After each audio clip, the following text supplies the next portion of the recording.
Um pouquinho mais aí sobre as empresas de diagnóstico agora. Como é que você avalia a situação dos laboratórios diante do cenário aí que nós estamos, né, passando? Quais seriam os principais desafios para as empresas terem mais crescimento?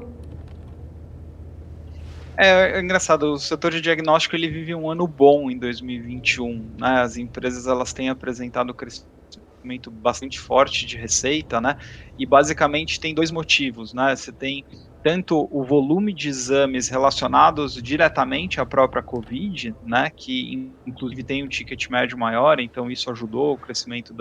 de receita das empresas que a gente viu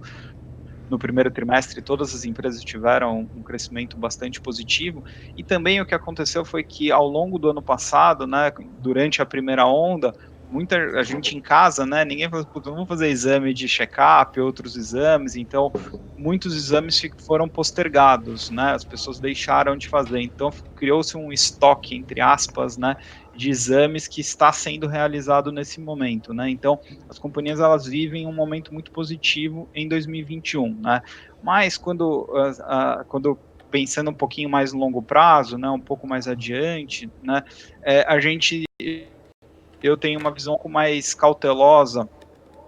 em relação ao setor propriamente dito, né, até se a gente olhar um pouquinho o histórico de como o setor vem se desenvolvendo nos últimos anos, né,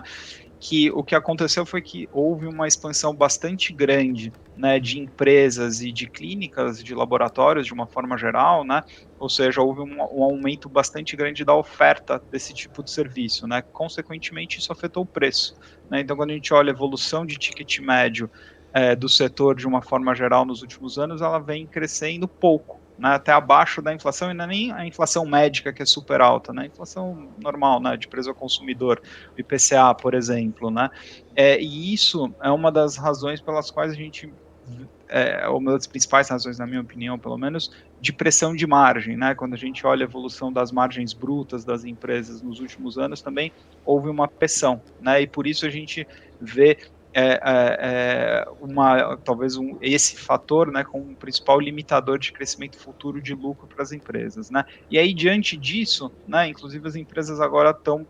dado esse cenário, né, que eu descrevi que veio ao longo dos últimos anos, acho que 2020 teve um impacto super negativo de ninguém fazer exame, todo mundo dentro de casa. Agora a gente vê a reversão disso tudo concentrado em 2021, 2021 um ano bom, né? Mas tudo ao mais normalizado, essas tendências deveriam continuar afetando o setor, né? Até por isso a gente vê as empresas buscando novas alternativas para crescimento, né? A gente tem desde a Aliar, né, novamente falando sobre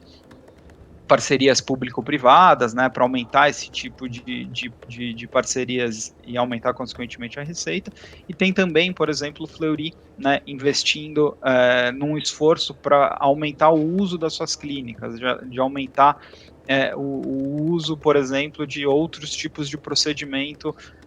nas clínicas que eles têm espalhados no Brasil, desde algum tipo de infusão para um tratamento de câncer, ou mesmo consultas para médicos de uma forma geral, né? Então as companhias estão buscando outras alternativas, né? O que acho que é um atestado, de certa forma, né, dessa situação um pouco mais difícil no core business das empresas, tá?